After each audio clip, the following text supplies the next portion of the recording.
High blood pressure, high BP या hypertension, ये समस्या आज ज्यादातर लोगों में देखने को मिलती ही मिलती है। किसी का बीपी हाई हो जाता है तो किसी का लो। लेकिन हाई बीपी थोड़ा ज्यादा रिस्की होता है क्योंकि ये एक तरह का साइलेंट किलर होता है, जिससे कभी कभी पेशेंट्स में लाइफ थ्रेटनिंग कंडीशन तक बन सकती है। और आगे पेशेंट को किन किन परेशानियों का सामना करना पड़ता है, ये आप अच्छे से जानते ही हैं। घबराहट होना, बेचैनी, सर दर्द, हार्ट बीट तेज हो जाना, इवन अगर ज्यादा बीपी हाई हो जाए तो नाक से खून भी आने लगता है और कंडीशन और ज्यादा सीवियर हो जाती है। इसलिए आज मैं आपको बताऊंगा कि हाइपरटेंशन के बिहाइंड रीजंस आखिर क्या हैं, किसे प्राइमरी हाइपरटेंशन कहा जाता है और किस कंडीशन को सेकेंडरी हाइपरटेंशन का नाम देते हैं। और साथ ही मैं इस समस्या का समाधान यानी कुछ बेस्ट होम्योपैथिक मेडिसिन भी बताने वाला हूं, जो बीपी को कंट्रोल करने में बहुत ही ज्यादा सहायक होती हैं। लेकिन इन सभी सवालों के जवाब जानने से पहले जल्दी से वीडियो को अपना प्यार दीजिए, इसे लाइक, शेयर और चैनल को सब्सक्राइब कर लीजिए, जिससे मेरी इंफॉर्मेशन और आपका प्यार मुझे यूं ही मिलता रहे। तो मैं डॉक्टर सहज जोशी स्वागत करता हूं आपका आज की इस नॉलेजेबल वीडियो में। दोस्तों, वीडियो में आगे बढ़ें उससे पहले मैं आपको ये क्लियर कर देता हूं कि हाइपरटेंशन या हाई ब्लड प्रेशर होता क्या है। दरअसल हमारे ब्लड का जो प्रेशर है, हमारी ब्लड की नसें जिन्हें आर्टरीज कहते हैं, उन पर प्रेशर अगर ज्यादा पड़ने लगे तो इसी कंडीशन को हाई ब्लड प्रेशर कहा जाता है। जब आपका ब्लड प्रेशर 140/90 यानी आपका जो सिस्टोलिक ब्लड प्रेशर है 140 और जो डायस्टोलिक ब्लड प्रेशर है वो अगर 90 से ऊपर जाने लगता है तो इसे हाइपरटेंशन की श्रेणी में रखा जाता है। वहीं सीवियर कंडीशंस की बात करूं तो जब आपका सिस्टोलिक 180 180 और डायस्टोलिक 100 प्लस हो जाए तो तब इसे सीवियर हाइपरटेंशन की कैटेगरी में रखते हैं। अगर किसी का ब्लड प्रेशर इतना ज्यादा हाई हो जाता है तो जो खून की नसें हैं उन पर बहुत ज्यादा दबाव बनना शुरू हो जाता है। यही प्रेशर जब बढ़ता है तो इनके फटने की संभावना बढ़ जाती है और ये ज्यादातर आपकी ब्रेन आर्टरी की तरफ ही देखने को मिलता है, जिससे पेशेंट में पैरालिटिक कंडीशन या कई बार लाइफ थ्रेटनिंग की स्थिति भी देखने को मिलती है। लेकिन सवाल यह भी उठता है कि इतनी सीरियस कंडीशन जिस हाई ब्लड प्रेशर की वजह से हमें फेस करनी पड़ती है, तो वो बढ़ता ही क्यों है? क्या कारण है जिससे हाइपरटेंशन की समस्या देखने को मिलती है? ब्लड प्रेशर दिन में न जाने हमारी सिचुएशन के अकॉर्डिंग कितनी बार बढ़ता है और कितनी बार घट जाता है। It's totally depend on our situation. लेकिन प्रॉब्लम तो तब शुरू होती है जब कंटिन्यूअसली ब्लड का प्रेशर शरीर पर बढ़ता रहता है, लो नहीं होता। ऐसे में परेशानी होना शुरू हो जाती है। ब्लड प्रेशर भी दो तरह के होते हैं, एक प्राइमरी हाइपरटेंशन और दूसरा सेकेंडरी हाइपरटेंशन। सबसे पहले जानते हैं प्राइमरी हाइपरटेंशन के बारे में। दोस्तों, प्राइमरी हाइपरटेंशन सबसे कॉमन होता है। इसके होने का कोई एक मेन कॉज नहीं होता, बल्कि ये आपकी कई सारे फैक्टर्स पर निर्भर होता है। लाइक आपकी फैमिली हिस्ट्री है, यानी कि ये प्रॉब्लम आपके पापा दादा को भी रही हो तो आपको भी हो सकती है।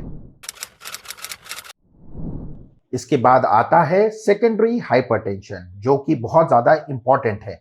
ये तब होता है जब पेशेंट किसी पुरानी क्रॉनिक कंडीशन से ग्रसित रहा हो और उसके बाद बीपी डेवलप हुआ हो, जैसे किडनी डिजीज, शुगर। ये लॉन्ग टाइम से है तो उनकी मेडिसिन इफेक्ट से भी बीपी डेवलप हो सकता है। इसी को सेकेंडरी हाइपरटेंशन की कैटेगरी में रखते हैं। हाई बीपी के पीछे आपकी लाइफस्टाइल भी मेजर रोल प्ले करती है। अगर आपका वेट ज्यादा ओबेस है, मोटापा है, दिन भर आप बैठे रहते हैं, कोई फिजिकल एक्टिविटी नहीं करते, जॉगिंग, वॉकिंग, एक्सरसाइज आप बिल्कुल नहीं करते, जंक फूड खाना, फैटी चीजें खाना ये आपकी हैबिट है, तो ऐसी स्थिति में आपको हाई बीपी होने के चांसेस बने रहते हैं। क्योंकि इन सब चीजों से बॉडी में कोलेस्ट्रॉल इंक्रीज होने लगता है और आर्टरीज पर जमना शुरू हो जाता है, जिससे आर्टेरियल प्रेशर बनता है और बीपी कॉज कर सकता है। इसके अलावा सेकेंडरी हाइपरटेंशन बढ़ने की वजह अल्कोहल और सिगरेट भी हो सकती है। जी हाँ, अगर आप अल्कोहल कंज्यूम करते हैं, सिगरेट पीना आपको पसंद है, आपकी आदत है, तो आपको सेकेंडरी हाइपरटेंशन की प्रॉब्लम हो सकती है। स्ट्रेस, नींद ना पूरी होना ये सब भी बीपी का एक मेन कॉज हो सकता है। लाइफस्टाइल डिसऑर्डर, सॉल्ट नमक का इंटेक ज्यादा करना, ये भी आपकी बॉडी में बीपी को प्रोवोक करने का काम करता है। चलिए अब बताता हूं इसके सिम्टम्स के बारे में। सबसे पहले तो ब्लड प्रेशर चेकिंग मशीन से हाई बीपी का पता लगा सकते हैं, और अगर टेस्ट ना करवा पाए तो लक्षण में आपको सर भारी भारी सा लगेगा, सर में भयंकर दर्द बना रहेगा, हल्के से चक्कर आना शुरू हो जाएगा, अचानक से आंखों के सामने कालापन आ जाएगा। इसके अलावा अगर ब्लड प्रेशर बहुत ज्यादा रेज हो गया है, आर्टरी रप्चर होने की संभावना है, तो आपको पैरालिटिक अटैक भी आ सकते हैं। मुंह में फेशियल पैरालिसिस की कंडीशन, यानी मुंह तिरछा होने लगता है, हाथ पैरों में सुनपन महसूस होता है, ये सीवियर कंडीशंस में बनना स्टार्ट हो जाता है। हाई ब्लड प्रेशर से वैसे तो बहुत सी कॉम्प्लिकेशंस खड़ी हो जाती हैं, लेकिन सबसे मेन है किडनी फेलियर। इससे आपकी किडनी वीक होने लगती है, किडनी की जो फंक्शनिंग है उसमें प्रॉब्लम क्रिएट हो सकती है। इसके इम्पैक्ट से ना सिर्फ आंखों में दिक्कत होती है, बल्कि बॉडी में स्वेलिंग, ऑक्यूलर प्रेशर भी बढ़ने लगता है। जी हाँ, हाई ब्लड प्रेशर की कॉम्प्लिकेशंस में हाथों में सूजन आ जाती है, पैर भारी भारी से हो जाते हैं, शरीर वीक पड़ने लगता है, आंखों के नीचे भी स्वेलिंग देखने को मिलती है। इसी तरह और भी कई परेशानियां हमें हाई ब्लड प्रेशर होने के बाद फेस करनी पड़ती हैं। जब आपको ये सारे सिम्टम्स दिखाई देने लगे तो समझ जाएं कि आपका ब्लड प्रेशर हाई हो गया है, इसलिए तुरंत डॉक्टर के पास जाइए, क्योंकि कब यह समस्या गंभीर रूप ले जाए पता नहीं चलता। इसके ज्यादा प्रेशर से नसें फटने का डर भी रहता है, लेकिन इस सीवियर कंडीशन को कंट्रोल करने में आपके काम आ सकती हैं होम्योपैथिक मेडिसिन, जो कि हाई ब्लड प्रेशर की नब्ज को अच्छे से पकड़ लेती हैं। और आज मैं आपको होम्योपैथी की 4 ऐसी मेडिसिन के बारे में बताने वाला हूं, जो मैं मैक्सिमम टाइम पेशेंट को हाई ब्लड प्रेशर के केस में देता ही देता हूं। ये दवाएं सिर्फ आपके ब्लड प्रेशर को ही नियंत्रण में नहीं लाएंगी, बल्कि आपकी पूरी बॉडी में जो ब्लड का सर्कुलेशन है उसे भी बढ़ाने में हेल्प करेंगे। और तो और इससे आपकी हार्ट मसल्स भी स्ट्रेंथन होती हैं। वहीं अगर आपके शरीर में क्लॉट्स बन रहे हैं, जैसे एरेथ्रोक्लेरोसिस है, या जो आपके शरीर में फैट जाके डिपॉजिट हो रहा है, जिससे हार्ट को ब्लड पहुंचाने वाली नसें हैं वो अगर ब्लॉक हो रही हैं, तो इस समस्या को भी ये दवाएं आसानी से सुलझा सकती हैं। यानी इनसे blood circulation, heart muscles, BP सब कुछ कंट्रोल और अच्छा बना रहेगा। साथ ही अगर खून की नसों के ब्लॉक होने की टेंडेंसी मिल रही है तो ये प्रॉब्लम भी सॉल्व हो जाएगी। इसके लिए आपको 4 मदर टिंचर्स का इस्तेमाल करना है। सबसे पहला और सबसे मोस्ट इंपॉर्टेंट मदर टिंचर है, जिसके आपको स्क्रीन में नाम लिखा हुआ देखने को मिल रहा होगा, क्रेटेगस। ये बहुत ही इफेक्टिव मदर टिंचर है, जो कि आपके हार्ट मसल्स को मजबूती और बेहतर बनाने का काम करता है। इसके अलावा ब्लड सर्कुलेशन इंप्रूव होता है। साथ ही अगर चेस्ट में डिस्कंफर्ट, हल्का हल्का सा दर्द है, तो इसमें भी ये कारगर है। दूसरा मदर टिंचर है दोस्तों, स्क्रीन में नाम लिखा हुआ देखने को मिल रहा होगा, रावल्फिया।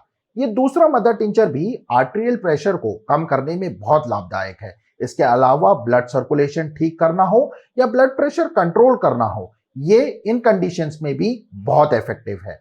तीसरा मदर टिंचर है दोस्तों, स्क्रीन में नाम आपको लिखा हुआ देखने को मिल रहा होगा, टर्मिनेलिया अर्जुना। होम्योपैथी के साथ साथ आयुर्वेद में भी अर्जुना का इस्तेमाल किया जाता है, क्योंकि यह कार्डियक हेल्थ को बहुत अच्छा बनाए रखता है। ब्लड का जो सर्कुलेशन है उसे प्रॉपर मेंटेन करती है। हार्ट को मजबूत बनाने के लिए भी इस मदर टिंचर का यूज किया जाता है। दोस्तों, चौथा मदर टिंचर, जिसका नाम आपको देखने को मिल रहा होगा, arnica montana. Arnica mother tincture के फॉर्म में बहुत अच्छा काम करती है। यह आपके ब्लॉकेज को कम करने में हेल्प करती है। अगर कहीं कोई ऑब्स्ट्रक्शन, कोई रुकावट आ रही है तो उसे कम करती है। इसके अलावा अगर खून की आर्टरीज में फैट का डिपोजिशन हो रहा है तो उसे भी ये मदर टिंचर कम करता है। खून के थक्कों को डिसॉल्व करने में भी माहिर है। ये आपके ब्लड को जमने नहीं देता है। इस तरह ये चारों mother tincture high blood pressure, heart muscles, blood circulation को मेंटेन रखने में बहुत मदद करते हैं। और सबसे खास बात है कि होम्योपैथिक मेडिसिन में इनका अगर आप इस्तेमाल करते हैं तो आपको कोई भी साइड इफेक्ट्स देखने को नहीं मिलते हैं। यानी आपको इन दवाओं से कोई नुकसान नहीं होगा। इसी बात की फिक्र आप बिल्कुल छोड़ दीजिए। लेकिन दवाई लेनी कैसे है, इसे जानने से पहले मैं आपसे एक इंपॉर्टेंट बात कहना चाहूंगा कि आप किसी भी मेडिसिन को लेने से पहले एक बार क्वालिफाइड होम्योपैथ डॉक्टर से जरूर कंसल्ट कीजिए। हर मरीज की बीमारी, उसकी कंसिस्टेंसी अलग अलग होती है। जो दवा आपको सूट करे, आपको ज्यादा फायदा पहुंचाए, जरूरी नहीं वो दूसरे पेशेंट के लिए भी उतनी ही बेनिफिशियल हो। इसलिए डॉक्टर से कंसल्ट करना बहुत जरूरी है। खैर, दवाई की बात करें तो आपको इन चारों मदर टिंचर की इक्वल क्वांटिटी 100 ml की खाली बोतल में लेनी है और चारों को अच्छे से मिक्स कर लेना है। यानी 20-20 ml दवा लेनी है, टोटल 80 ml हो जाएगी। चारों को इक्वली 100 ml की बोतल में मिक्स कर लीजिए। अगर आपका बीपी बहुत ज्यादा बढ़ा रहता है तो आप इसकी 25 बूंदे आधे कप पानी में ले सकते हैं, वरना नॉर्मली आप इसकी 20 बूंदे आधे कप पानी में लें, सुबह, दोपहर और शाम। इन दवाइयों को टाइम पाबंदी के साथ दवा को लें और दवा के साथ साथ इसके कॉजेस का भी ध्यान रखें। जैसे लाइफस्टाइल डिसऑर्डर है, खाने में जो नमक की मात्रा है उसे कम कर दें, अल्कोहल, स्मोकिंग, स्ट्रेस, इन चीजों को खुद से दूर कर दीजिए। मैं जानता हूं कि इन चीजों को एकदम से छोड़ना बहुत मुश्किल है, इसलिए आप कोशिश करें कि अगर दिन में 3 बार आप स्मोक करते हैं तो एक टाइम करें और फिर धीरे धीरे छुटकारा पालें। और इस तरह आप दवाई और कॉज को फोकस कर कर 1 महीने के अंदर ही आपको बहुत अच्छा रिजल्ट्स देख सकते हैं। इन दवाओं से तो मैंने अपने पेशेंट की ब्लॉक नसों को भी खुलते हुए देखा है। इससे आप समझ सकते हैं कि ये दवाएं कितनी इफेक्टिव, हेल्पफुल और कारगर हैं।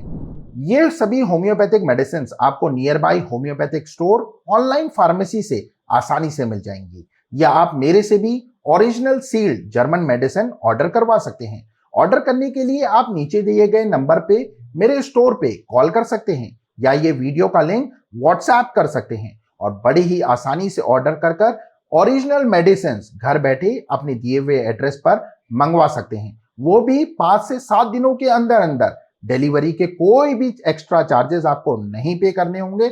हमारे स्टोर से आपको श्योरिटी के साथ 100% authenticate sealed pack German medicine मिलेंगी। उम्मीद करता हूं आप मेरी बताई हुई बातों पर अमल करेंगे और लाइफस्टाइल को बेहतर कर बुरी चीजों को छोड़कर दवा को कंटिन्यूअसली लेते रहेंगे।